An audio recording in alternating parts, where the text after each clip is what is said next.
नमस्कार माँ बच्चा में आप सबका स्वागत है। फाइनली मैं आज हाईली रिक्वेस्टेड वीडियो लेकर आई हूँ कि डिलीवरी के बाद जब हमारे बाल झड़ते हैं, बहुत ज़्यादा हेयर फॉल होता है, तो उस टाइम पे हमें क्या करना चाहिए।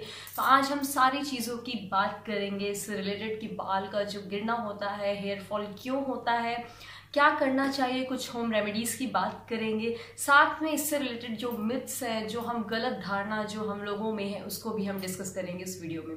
तो चलिए वीडियो शुरू करते हैं। वीडियो पसंद आए तो लाइक और शेयर जरूर करिएगा। और साथ में आप मुझसे इंस्टाग्राम पे कनेक्ट हो सकते हैं, वहां पर आप मुझसे पर्सनली मुझे मैसेज करके कुछ भी क्वेश्चन पूछ सकते हैं, क्योंकि कई बार क्या होता है, ये जो वीडियोस के नीचे कमेंट्स होते हैं वो मुझसे मिस हो जाते हैं, मैं कई बार देख नहीं पाती हूँ। तो अगर मुझसे आप पर्सनल डीएम करके पूछेंगे वहां पर क्वेश्चन, तो मैं वहां पर आपको बहुत ईजिली आंसर कर पाऊंगी। तो मेरा इंस्टाग्राम हैंडल है mama_बच्चा, तो आप मुझे वहां पर फॉलो कर सकते हैं, इससे आपको काफी हेल्प मिलेगी। तो चलिए वीडियो शुरू करते हैं। देखिए, डिलीवरी के बाद ये हेयर फॉल होना, बालों का झड़ना टोटली नॉर्मल है, बिल्कुल घबराने की बात नहीं है। जिस तरह से आप टेंशन में है, उसी तरह से मैं भी अपने टाइम पे टेंशन में थी। मुझे याद है, मैं ऑफिस जाती थी, वहां पर कॉम्ब करती थी, पूरे फ्लोर पे बाल ही बाल होते थे। मैंने तो ऑफिस 6 महीने बाद ज्वाइन किया था डिलीवरी के, मतलब जब नन्नू मुझे लगता है 8-10 महीने की हो गई थी, तब तक कि मेरा हेयर फॉल हुआ था। तो ये टोटली नॉर्मल है, बिल्कुल मत घबराइए। सबसे पहले ये देखते हैं हम कि ये हेयर फॉल होता क्यों है। एक्चुअली होता क्या है, प्रेगनेंसी के दौरान हमारी बॉडी में बहुत ज्यादा उतार चढ़ाव होते हैं, हार्मोन्स का बहुत ज्यादा लेवल जो है अप एंड डाउन होता है, आप सबको पता ही है। तो ड्यूरिंग प्रेगनेंसी हमारी बॉडी एक तरह का हार्मोन प्रोड्यूस करती है, जिसको हम बोलते हैं एस्ट्रोजन। अब इस एस्ट्रोजन की वजह से क्या होता है, जो हमारे हेयर होते हैं वो रेस्टिंग मोड पे चले जाते हैं। मतलब कि अगर उस टाइम पे, प्रेगनेंसी के टाइम पे अगर आप कोम करोगे, हेयर को वॉश करोगे, तो बहुत कम बाल झड़ते हैं। मतलब कि इवन जो आपके प्रेगनेंसी के पहले भी थोड़े मोड़े जो झड़ते होंगे, वो भी अब नहीं झड़ते हैं। तो क्योंकि वो हार्मोन्स की वजह से सब होता है। अब क्या होता है, डिलीवरी के बाद जब हमने एक बार बेबी को डिलीवर कर दिया, डिलीवरी के बाद क्या होता है, जो ये एस्ट्रोजन है और जो सारे हार्मोन्स होते हैं, उनका लेवल एकदम से नीचे आ जाता है। तो एस्ट्रोजन का लेवल जैसे ही हमारी बॉडी में कम हुआ, तो जो ये हेयर है वापस से अपने जो नॉर्मल मोड में है वो आ जाता है। जो प्रेगनेंसी के दौरान जो हमारे बाल रेस्टिंग मोड पे थे, अब वो फटाफट झड़ना चालू हो जाते हैं। तो उस टाइम पे क्या लगता है, आपने तभी देखा होगा कि प्रेगनेंसी के दौरान हमारे बाल बहुत मोटे मोटे, थिक अच्छा वॉल्यूम दिखता है हमारे बालों में। और जैसे डिलीवरी के बाद क्या होता है, जो हेयर हमारे रेस्टिंग मोड में थे वो भी फटाफट बहुत ज्यादा झड़ते हैं। तो ये चीज सबके साथ होता है, मेरे साथ भी हुआ था, हर किसी के साथ होता है, ऐसा बिल्कुल भी घबराने की बात नहीं। लेकिन मैं अभी वीडियो में बात करूंगी कि किस केस में आपको घबराने की बात है, वो अभी हम बाद में डिस्कस करेंगे। लेकिन उसके पहले हम ये देखते हैं कुछ गलत धारणाएं जो कि लोगों के मन में है। पहली चीज तो ये कि जनरली मॉम्स ये सोचती है, यार मैं अपने बच्चे को फीड करा रही हूँ, मुझे कमजोरी आ गई है, इस वजह से मेरे बाल हैं जो वो झड़ रहे हैं। तो ये बिल्कुल गलत है। ब्रेस्ट फीड कराने से कुछ नहीं है कि आपने ब्रेस्ट फीड कराया, आपको वीकनेस आ गई है तो आपका हेयर फॉल हो रहा है। होता क्या है, ये केवल और केवल हार्मोनल चेंजेस की वजह से होता है, जो कि एक टाइम पीरियड के साथ सही हो जाएगा। दूसरी गलत धारणा ये है कि यहाँ मेरा हेयर फॉल इतना ज्यादा हो रहा है कि मैं पक्के से टकली होने वाली हूँ, पक्के से मैं एक दिन किसी न किसी दिन गंजी हो जाऊंगी। बट ये भी गलत है। देखिए, मैंने जैसे आपको बताया कि इसका एक टाइम पीरियड होता है, 8 महीने, 10 महीने, वैसे जनरली 6 महीने के अंदर जो हेयर फॉल है वो कम हो जाता है, बट कई बार 8-10 महीने खिंच जाता है। जैसे मेरे साथ हुआ था, नन्नू जब 8-10 महीने की हो गई थी मेरी बेटी, तब तक कि मेरा हेयर फॉल हुआ था। मुझे अच्छे से याद है, क्योंकि मैंने ऑफिस ही 6 महीने बाद ज्वाइन किया था, क्योंकि मैंने ऑफिस के फ्लोर पे जो बाल देखे ना, तो वो मुझे याद है। इसलिए मैं ये दावे के साथ कह सकती हूँ कि मुझे 8-10 महीने तक ही हेयर फॉल हुआ था। अगर आपको हेयर फॉल 1 साल के बाद तक कंटिन्यू है, तो एक बार आप जरूर डॉक्टर से कंसल्ट करिएगा, क्योंकि हो सकता है आपकी बॉडी में कोई हो सकता है कुछ मेडिसिन की जरूरत हो, मेडिकेशन की जरूरत हो उस टाइम पे आपकी बॉडी को। तो एक बार आप जरूर डॉक्टर से कंसल्ट कर सकते हैं, अगर 1 साल से ज्यादा हो गया है और आपका हेयर फॉल बिल्कुल पहले जैसा ही हो रहा है जैसे डिलीवरी के बाद होता है। अब फटाफट हम बात करते हैं होम रेमेडीज की, कि आप किस तरह से अपना जो ये हेयर फॉल है इसको कम कर सकते हैं। ये जो मैं टिप्स बताने वाली हूँ, ये डिलीवरी के बाद अगर आपका हेयर फॉल हो रहा है तब तो काम आएंगी, बाकी अगर नॉर्मली भी अगर आपका हेयर फॉल हो रहा है तब भी आपको ये काम आएंगी। तो पहली चीज कि आप जब भी हेयर मसाज करें, अपनी हेड को मसाज दें, तो हमेशा गुनगुने तेल से ही दें। ये मैं हमेशा बच्चों के लिए भी बोलते आई हूँ कि अगर आप बच्चे की हेड मसाज दें तब भी आप गुनगुने तेल से दें। लेकिन ये आपके लिए भी सेम चीज अप्लाई होती है, क्योंकि होता क्या है कि जो गुनगुना तेल होता है वो हमारी बॉडी बहुत जल्दी एब्जॉर्ब करती है, तो स्कैल्प पर बहुत जल्दी एब्जॉर्ब करेगा गुनगुना तेल, जिससे कि ब्लड सर्कुलेशन भी बढ़ेगा, और ब्लड सर्कुलेशन बढ़ेगा तो आपका जो हेयर ग्रोथ है वो भी होगा, तो हेयर फॉल कम होगा।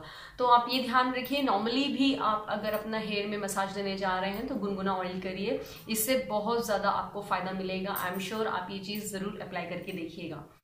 दूसरी चीज, आप कभी भी अपना हेयर वॉश करें तो जो गर्म पानी होता है उससे हेयर वॉश कभी भी मत करिए, इससे हेयर फॉल तो होगा ही, साथ में आपका जो बालों का टेक्सचर है वो भी बहुत गंदा हो जाता है, बालों में स्प्लिटेंट हो जाते हैं जो कि अल्टीमेटली रफ टेक्सचर देते हैं आपके बालों को। तो हमेशा गुनगुना, जैसे ठंड वंड का टाइम है तो गुनगुना पानी यूज करिए, और गर्मी में तो हम हमेशा ठंडे पानी से ही नहाते हैं। लेकिन ये ध्यान रखिए कि बहुत ज्यादा गर्म पानी से आप कभी भी अपना हेयर वॉश नहीं करें। तीसरी टिप ये है कि आप जैसे हेयर वॉश करते हैं, हेयर वॉश करने के बाद आपके बाल गीले होते हैं तो उस टाइम पे तुरंत ही कॉम्ब करना मत लग जाइए, क्योंकि गीले बालों पे अगर कॉम्ब करेंगे तो क्या होता है कि बाल आपके बहुत ज्यादा रफ होते हैं, वो बहुत ज्यादा वीक होते हैं एक्चुअली, तो हेयर फॉल वहां पर होना बहुत स्वाभाविक है।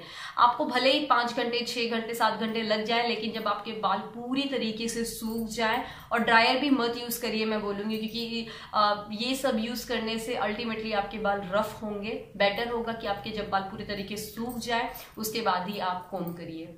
चौथी टिप, बहुत ही इंपॉर्टेंट टिप, होता क्या है, अब डिलीवरी हुई है बच्चे के बाद, एक तो माँ को वैसे ही यार अपना होश नहीं रहता है, रात को जाग रही है कि दिन को सो रही है कि रात को सो रही है, मतलब खुद ही होश नहीं रहता है। बच्चे के साथ साथ माँ बहुत ज्यादा परेशान होती है, मतलब ऐसी हालत रहती है कि रात भर हम जागते रहते हैं, और टेंशन भी होता है ऑब्वियसली, और हेयर लॉस आपको पता है स्ट्रेस की वजह से होता ही है। तो उस टाइम पे अगर आपका हेयर लॉस हो रहा है, बच्चा बहुत छोटा है 3-4 महीने का, तो बेटर है कि आप अपने हेयर के बारे में ज्यादा मत सोचिए, बच्चे के बारे में सोचिए। ये जो हेयर लॉस है ये वैसे भी टेम्पररी है, कुछ दिन बाद अपने आप सही हो जाएगा। आप प्रॉपर मसाजिंग करिए, प्रॉपर आप कोम करिए, वैसे ये सही हो जाएगा। लेकिन स्ट्रेस मत लीजिए, क्योंकि टेंशन लेने से जो हेयर फॉल है वो बहुत ज्यादा बढ़ता है। तो और मैं समझ सकती हूँ, मतलब जब हम पहली बार माँ बनते हैं तो स्ट्रेस लेना हमें लेना भी नहीं होता है, बट अपने आप वो आ जाता है। बट कोशिश करिए अपने आप को रिलैक्स रखिए, जब भी बच्चा सोया आप भी सो जाइए, प्रॉपर नींद लीजिए, इससे क्या है आपका हेयर लॉस बहुत ज्यादा कम हो जाएगा। डिलीवरी के बाद आप अपनी डाइट हेल्दी रखिए, अच्छा खाइए, अपनी डाइट में प्रोटीन लीजिए, आयरन लीजिए, ड्राई फ्रूट्स लीजिए, दही लीजिए, दही भी आपके बालों के लिए काफी अच्छा होता है। ड्राई फ्रूट्स लीजिए, वैसे भी जो न्यू मॉम होती है उन्हें ड्राई फ्रूट्स दिया जाता है। ड्राई फ्रूट्स में ओमेगा 3 होता है, फैट होता है, जो कि आपके हेयर ग्रोथ को और बहुत अच्छा रखता है और हेयर फॉल को रोकता है। तो अपनी डाइट जो है हेल्दी रखिए। वैसे क्या होता है, डिलीवरी के 2 महीने बाद भी आयरन और जो ये हमारी कैल्शियम की मेडिसिन है वो कंटिन्यू रखते हैं डॉक्टर। तो अगर जो भी आप प्रेगनेंसी के दौरान आप जो आयरन और कैल्शियम की जो मेडिसिन लेते हो वो कंटिन्यू रखने को बोलते हैं डिलीवरी के 2 महीने बाद तक की डॉक्टर। तो आप चाहें तो उसको भी कंटिन्यू रख सकते हैं। जैसे हमारी बॉडी को आयरन की जरूरत होती है, क्योंकि डिलीवरी के दौरान बहुत ज्यादा ब्लड लॉस होता है, तो हमारी बॉडी में आयरन की कमी हो ही जाती है, तो आप वो कैल्शियम और आयरन की मेडिसिन कंटिन्यू रख सकते हैं। वैसे ज्यादातर डॉक्टर प्रिस्क्राइब करते ही करते हैं, कुछ मिनरल्स विटामिन्स की दवाइयां भी प्रिस्क्राइब करते हैं डॉक्टर। तो कई बार विटामिन सी कमी की वजह से भी हेयर लॉस होता है, तो एक बार आप डॉक्टर से पूछ सकते हैं, तो वो भी काफी हेल्पफुल रहेगा। अब बात करते हैं लास्ट टिप की, जो कि मेरे लिए हमेशा से हेल्पफुल रही है। आपको मैं बताने वाली हूँ एक हेयर मास्क के बारे में, आप जरूर से इसको ट्राई करिएगा। आई एम श्योर कि आपको 100% रिजल्ट बहुत अच्छे मिलने वाले हैं। इसके लिए आपको क्या करना है, एक एग लीजिएगा और 1 टेबल स्पून ऑलिव ऑयल लीजिएगा। एग का जो भी येलो वाला पार्ट होता है उसको आपने ले लिया और उसमें 1 टेबल स्पून ऑलिव ऑयल डाल दिया और उसको अच्छे से फेंट लीजिए और अपने बालों पे लगा लीजिए और करीब 20-25 मिनट तक उसको रहने दीजिए। फिर हेयर को वॉश कर लीजिए, बहुत ज्यादा सिल्की स्मूथ हो जाएंगे आपके बाल, साथ में जो वो फंस रहे हैं डिटेंगल वो हो जाएंगे। मतलब बहुत अच्छा रहेगा ये हेयर मास्क अगर आप अप्लाई करेंगे तो एक बार जरूर अप्लाई करिएगा और मुझे बताइएगा इंस्टाग्राम पे मैसेज करके कि कैसा रहा, आपको रिजल्ट इसका कैसा लगा। सो बस ये कुछ रेमेडीज थी जो कि आप अप्लाई कर सकते हैं एंड आई एम श्योर इससे आपको काफी हेल्प मिलेगी, क्योंकि मैंने खुद भी आजमाई है, खुद भी मैंने इनको अप्लाई किया है।